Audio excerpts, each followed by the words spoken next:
Good day, everyone. Today I will be giving you a short overview of the revolutions available to the Ottomans so that you'll be able to choose the one that works best for you. First up, we have Romania. Romania is the revolution you would choose if, as the Ottomans, you were building a lot of cavalry archers and you wish that, as the Ottomans, you could actually use those cavalry archers to perform hit and run tactics the way that most European civs use their goons. Ottoman players often use their cav archers as damage sponges for their heavy cannons late game. You'll sometimes see this in treaty matches, where the Ottoman player will just spam like 50 cavalry archers to act as a screen of sorts for their heavy cannons or bombards or their artillery in general.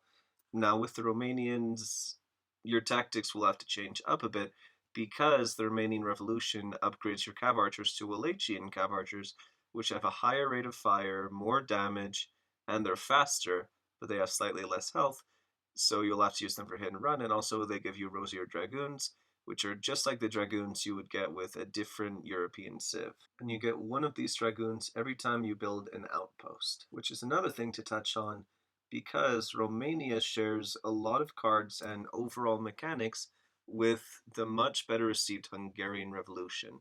What that means is that your whole strategy is partially built around your outposts. Every single time you send a shipment, you also get a free outpost, and your outpost limit goes up by 1. And as you send in your cards, you gain the ability to train certain units, such as your Wallachian archers, as well as a unique version of the Renegado that's 10% faster, a unique version of the Jaeger that's 10% faster, and a unique version of the Krabat that's 10% faster. Those shared units, which you also share with Hungary, are also 10% faster with Hungary, but as Romania, that speed boost feeds into the general theme of Romania, which is hit and run, and of course your ability to send infantry to horse artillery lets you add a bit more of a bite to those hit and run tactics. As Romania, you will notice that when you revolt, your citizens will cost gold, like many revolutions. You'll also notice that a lot of your units, such as the 110 gold and 1 pop costing Renegado equivalent, your Hajuks, they only cost gold. The Panjors, your Jaeger equivalents, they only cost gold. Your Kravat equivalent, they only cost gold. So a lot of your units only cost gold, your citizens only cost gold, so you're generally going to lean towards a heavy gold macro, but you still need to have a few mills up if you want to build Wallachian Archer, because they do cost some food, as well as your revolutionaries, which have more HP but less range than other revolutionaries, so they act more like musketeers on the scale of the normal revolutionary musketeer skirmisher hybrid. And of course, if you still want to build Janissaries as well as your cav archers, then you do have to have some granaries going. The general rule with the Romanians is that if you are going to use them, then you want to have some kind of experience with dragoon style hit and run tactics. You also want to have some granaries and plantations up so that you can quickly reboom after you send your card, which will turn all of your citizens into revolutionaries. You also want to send the extra town center cards before you revolt so that you'll have more town centers so that you'll be able to reboom more quickly. Because one thing that's easy to do with the Romanians in team games is send the revolution, then neglect your economy, and then before you know, your forces are getting overwhelmed and you're getting dunked on. Maybe they're about to send a bunch of infantry to destroy your last factory. Maybe they're just generally coming down on you and completely destroying you. But as Romania, for team games, things will go a lot smoother if you have multiple town centers, if you already have plantations and granaries set up, so that as soon as you build your citizens that cost gold, you can just instantly send them to those empty buildings and start to reboom your economy. You're also going to want to have full upgrades on your towers pretty quick, since you're going to be building a lot of towers, since you get 1 free outpost with every shipment. On top of that, after you send your citizens card, you're going to want to send your Dorbrand card, which will let your revolutionaries build new outposts. These outposts will let you build other kinds of units, such as your fast-moving Krabat equivalent, your fast-moving Jaeger equivalent, your hajuks, which are also sort of fast moving, so that you'll be able to put reinforcements down right in front of your enemy. You won't actually be able to build Jaegers until after you send your Jaeger card. You won't actually be able to build your Kravats until after you send your Kravats card. You won't be able to build your Wallachian archers from your towers until you send the Wallachian archer upgrade card. So it's up to you in what order you send these cards based on what units you think you're going to use the most.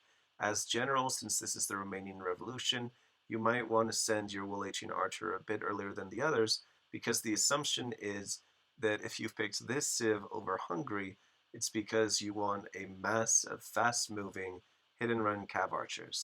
Whereas if you're just going to make your Pandior equivalent the entire game, or you're just going to spam Kravats, which are your version of Stratiots, then you might as well go with the Hungarian Revolution instead, since that revolution will also give you access to the Magyar Hussars and your Grenadiers. However, if Cav archers are your things as the Ottomans, then that is when you should choose the Romanian Revolution over the Hungarian Revolution, because they do share most of their cards, but the difference is that the Romanian Revolution favors cav archers and gives you access to dragoons via getting one free Rosier dragoon every single time you build an outpost, whereas the Hungarian Revolution tends to move towards better grenadiers and much better hussars.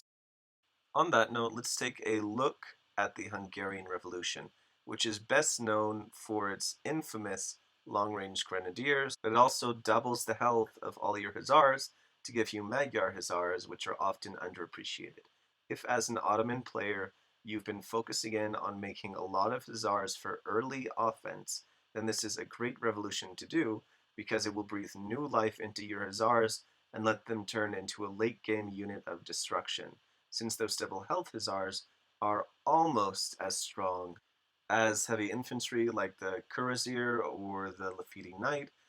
And on top of that, if you have more gold than you have food, then you can also build some more kravats, which are your version of the Stratia, 10% faster, just like the Romanians.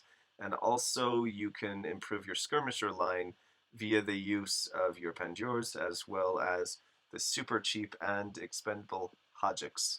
And also with the Romanians, the combination of your access to grenadiers with more range as well as the skirmisher options will give you a lot of staying power on the defense, because you still have that trait where every single time you send in any sort of shipment as the Hungarians, you get one free outpost, and your outpost limit increases by one.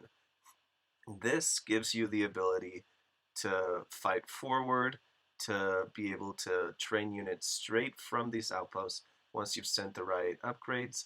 And on top of these two skirmisher options, the revolutionary that you get as the Hungarians also acts a lot more like a skirmisher than the Dorbrands, where instead of having a bit of extra health, your Hungarian revolutionaries have a bit less health and 4 extra range. What this means is that as the Hungarians, you have a combination of plenty of different skirmisher options to suit whatever needs you have right now. If you need a skirmisher that has plenty of range and can build more outposts for you, then you can send in your revolutionaries. They cost only food. If you have a need for a skirmisher that costs only gold and is very cheap and can be used when the enemy is attacking in mass, then your hajuks are going to be a good option, because they have a fast rate of fire and they're very easy to replace since they only cost 110 gold. And this late in the game, you probably have a decent amount of your economy macro towards gold. If you want that more elite unit, you have your Panjurs, which are your Jaegers with plus 10 speed. And on top of all of that, you still have solid cavalry in the version of your Magyar Hussars, and the only gold costing slightly faster but less HP Kravats, as well as you still have your infamous extra range grenadiers, which can just melt through the enemy. As a general rule, if you are someone who is making a lot of hussars, or you want those infamous meme grenadiers, then the Hungarian Revolution is the way to go. And between the Hungarian Revolution and the Romanian Revolution, I would honestly recommend taking the Hungarian Revolution, unless you really want to employ hit and run cav archer tactics, in which case Romania is your horse in the race. But under most circumstances, most players are instead going to want to choose Hungary because they share a lot of cards, but Hungary tends to perform better in the late game due to their combination of hard-hitting, high HP Hussars combined with plenty of different skirmisher options to win those late game fights, on top of your extra range, infamous meme-worthy grenadiers, which can melt through a bunch of units that are clumped together or enemy buildings, which is especially useful when you're going against opponents like, say, the Inca, who can have insane HP counts on a lot of their fortifications. And a lot of players in the late game can get bogged down trying to get through the enemy base because the enemy has built up a lot of fortifications and they're able to spawn units right on top of you. The Hungarians are extra good at countering that because using your outposts you can spawn units right on top of them, and you can match their swarms of cheap units with cheap units of your own, such as the Hajuks, while you also build up a small force of grenadiers to take down whatever towers or fortifications they have. But while the Hungarians are considered by many to be one of the strongest Ottoman revolutions, they're not your only option. You also have the very good Barbary States Revolution, which plays quite different from the Hungarian and the Romanian Revolution. Now, the Barbary States tends to be a bit more food heavy, and also when you revolt, instead of getting the standard revolutionaries, you get giant swarms of Barbary warriors, which are basically reskinned Rodoleros that only cost food.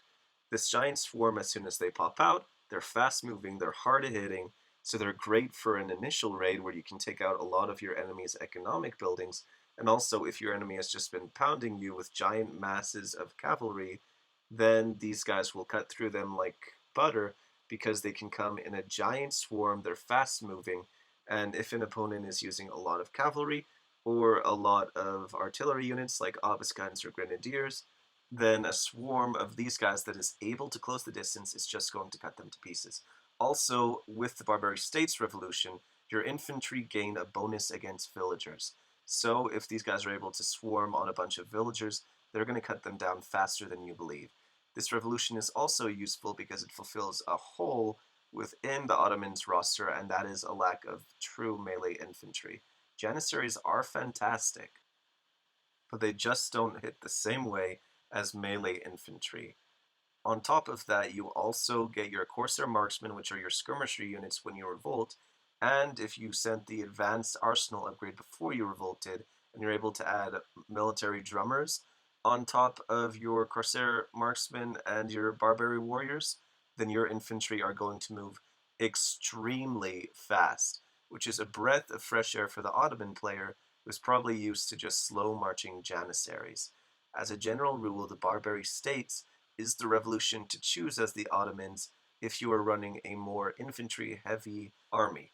Because if you've been making more Janissaries than other units, then you've probably been speccing towards a more food-heavy economy, which is the sort of macro that you want as the Barbary States, because with the Barbary States, both their citizens cost food as well as their Barbary warriors. And on top of being good for any Ottoman player that's been mainly going towards infantry, they are also the pick to do on any water maps, since they give you your Zebek warships, which don't contribute towards your overall warship count, as well as very powerful privateers. You're able to train all of your other units as well as falconets, in contrast to your galleons, which can train most of your other units, but not your falconets. You also get some cavalry, though as a general rule, this revolution tends to aim a lot more towards your infantry options. So sending the advanced arsenal card is strongly recommended, since a lot of the upgrades that you get from there are going to benefit your skirmisher line and are going to give you even more bang for your buck once you get those giant infantry swarms out. And of course, it always bears mentioning that the Barbary States do have a card that you can send to give you a new explorer, and this card will also have the added benefit of giving you the ability to gain gold through buildings destroyed. So whatever the normal amount of XP that you would get from destroying a building, you'll get that XP on top of a gold bounty. So even though your economy is mainly going to be macro towards food, After you send that explorer card, you'll be able to gain gold from destroyed buildings, which will help you to make falconets, as a key part of the Barbary States lineup is large groups of infantry mixed together with falconets to help destroy the enemy faster. So in summary, if you are making a ton of your Janissaries plus your falconets, then you might want to consider going with this revolution. Further flesh out your infantry-focused army, will a player who is instead focusing on grenadiers and hussars should instead go with Hungary. And if you're one of the rare Ottoman players out there who wants to use your cavalry archers for hit and run tactics, or you generally wish that you could use dragoons like other European civs, then of course in that case you should choose Romania. Though most players are going to go for either Hungary or the Barbary States, since those are the two stronger revolutions. Last but not least, we have the Egyptian civilization, which isn't talked about as much as, say, the South African Revolution for the Dutch. Nonetheless, the Egyptian Revolution is one of the most powerful revolutions in the game because it gives you access to two of the most powerful units in the game. That is the Nizam Fusilier unit, which you can build from your forts, which can radically change how it acts based on what stance you put it in. So for you high IQ kings, you're going to love that. On top of that, you gain the ability to train Mamelukes from your stables, Mamelukes from your galleons, Mamelukes from your forts, so you'll have no trouble massing Mamelukes.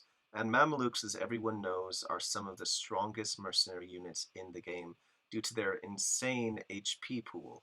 It's insanely hard for your opponent to take them out unless your opponent has a bunch of spies or a mass of units that have an insane anti-cavalry bonus. So you probably don't want to charge a mass of Mamelukes into, say, a huge pit of halberdiers or a giant swarm of dragoons or a giant murder ball of heavy infantry like, say, your German Dops or your Japanese Ronin. However, against most units, you will find that the Mameluke is overmatched.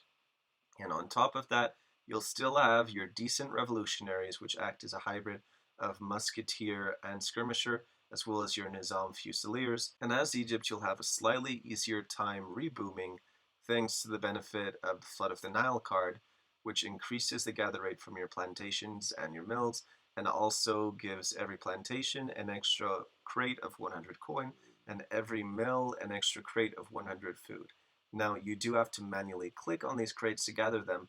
However, that extra coin crate on the plantations is extra useful because, as the Egyptians, your settlers are going to cost coin, and every single of those plantations is going to have a coin crate that's just big enough for you to then instantly make a villager using that coin.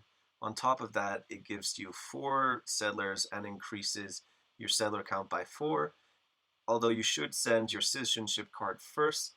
After that, if you're rebooming, I strongly recommend that you send the Flood of the Nile. And also for maps that have a lot of trading posts, your Suez Canal is going to be perfect because the Suez Canal card sends you trading posts. It also gives you the ability to instantly research any remaining trading post upgrades, and those upgrades are completely free. So that is a great option for maps where you're able to gain control of some of those trading posts. And on top of that, every shipment you send, whether it's economic or military, will give you 1 free Mamluk as the Egyptians. The Egyptian civilization is a bit different than the others because the other Ottoman revolutions tend to focus in on one playstyle or one unit composition for the Ottoman player. For example, Romania, you choose that if you want to build a bunch of cav archers and you kind of wish you had dragoons and you want to do a hit and run play style. Then with Hungary, that's the one you pick if you build a bunch of hussars or you want to build a bunch of grenadiers. Well, the Barbary States is the one you pick if you're on a water map or you have a mainly infantry focused army with a bunch of janissaries and falconets. Whereas the Egyptian card is one that you would send if, say, you already have some experience building Nizam Fusiliers through the card that lets you send them as Ottomans, and you want more. You want the ability to train Nizam Fusiliers from the fort instead of just having to rely on getting them through shipments. Or the Egyptian Revolution card is the card that you sent if you really loved that 4 Mamluk shipment that you were able to send in the Fortress Age, and you say, I actually want to build those through my stable, please and thank you very much. So rather than being geared towards a unit that you're going to build a lot of, like say cavalry archers or say hussars and grenadiers, or acting as an essential addition to a Janissary only build-up, instead the Egyptian Revolution gives the Ottoman player who specializes in special units, like the Mamluk and the Nizam Fusilier, the ability to make a lot of those special units. So, in summary, this is the revolution to pick if you prefer quality over quantity, and if you're good at macroing with your Nizam Fusiliers, or making the best use of your high HP, high impact Mamluk. Just to wrap up everything in a bow, if you want a revolution that will give you a ton of outposts, then your choice is between Hungary and Romania. Romania gives you faster moving and faster attacking cav archers, which are better for a hit and run, whereas Hungary gives you a ton of grenadiers as well as a ton of super powerful Magyar hussars. Most people are going to pick Hungary. Both of those revolutions give you access to Krabats, Panjurs, Hajiks, which can be trained from your outposts, as well as once you send in your revolutionary card, you'll have the ability to build more outposts using your revolutionaries. Whether that's the more musketeer-like Dorbrand for the Romanians, or the more skirmisher-like Grenzers for the Hungarians. For either option, the ability to build outposts forward is going to help you in pressing the attack. With either of those revolutions, you're definitely going to want to send the extra town center card to help you reboom, as well as cards tiered towards whichever one you choose. If you're going for a Romanian revolution, you're going to want to send a lot of cavalry combat cards. If you're going towards the Hungarian, then you're still going to want to send those cavalry combat cards for the sake of your Magyar Hussar, but you would also want to send your extra grenade range card. And with both of these revolutions, as the Ottomans, you're going to gain cavalry every time that you put down an outpost. In the case of the Romanians, that would be your Rosier Dragoons. In the case of the Hungarians, that would be your Magyar Hussar. Make sure that as each civilization, you make the relevant cavalry upgrades. That means making sure your cav archers are upgraded if you go with Romanians, and making your Hussar line is fully upgraded if you go with the Hungarians. Barbary states, in contrast, is infantry focused. Barbary states, in contrast, villagers cost food.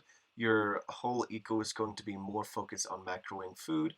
You don't get one free outpost every time you send in a shipment, but you do have a very solid infantry focused build that you can use to aggressively attack the enemy. And after you send in your Captain Explorer card, you're going to get gold from every building destroyed, which will then supplement your eco, letting you build more falconets, letting you destroy more buildings, letting you continue to press the attack. For the Egyptian Revolution, your citizens are going to cost coin. You're going to want to build a ton of plantations, supplemented by some mills, and your specialty is going to be on unique units, such as the Nizam Fusilier, as well as the most powerful mercenary unit in the game, which you can now build from your stables, the Mameluke, and also every shipment you send in, you get a free Mameluke. With the other 3 revolutions, there's a strong leaning towards which you should pick based on your unit composition, with, of course, Romanians favoring players who love to build cav archers, goon-type units, while the Hungarian Revolution is for players who want melee cav combined with grenadiers to melt buildings, backed up by a very strong skirmisher line. Well, on the other hand, you have the Barbary states that tend to focus on infantry and ships. Well, Egypt is more of the balanced all-rounder revolution, where it's good to send if you've sent in infantry-focused cards, because those cards will strengthen your Nizam Fusiliers. It's good to send if you have cavalry-focused cards, because those cards will strengthen your Mamluks. It's good to send if you've gone for more of a booming eco-focus build, because those cards will help you reboom and will help your mills and your plantations being even stronger than they already are. So out of the four revolutions, Egypt is the most balanced. And I think that the whole gamut of Ottoman revolutions altogether are brilliantly designed because you have different options that will greatly benefit different players. So it doesn't matter what kind of Ottoman player you are, there's a solid revolution waiting for you. That said, the Romanian Revolution, of course, probably needs a buff or a tiny little rework, just like how the Barbary states and Egypt got their rework and their buff with the African Rules expansion. In conclusion, I hope that this guide helps you, even if it's just a little bit, to become better at revolting as the Ottomans. And whichever revolution you choose, whether it's the Cav Archer focused Romanians, the melee Cav and Grenadier focused Hungarians, the infantry focused and ship focused Barbary states, or the general all-rounder elite unit focused Egyptians, I hope that you have nothing but luck when you go and you try out these different revolutions, and I hope that you have a heck of a blast mastering the different Ottoman revolutions, because I know that I sure did. So happy hunting, and good luck out there.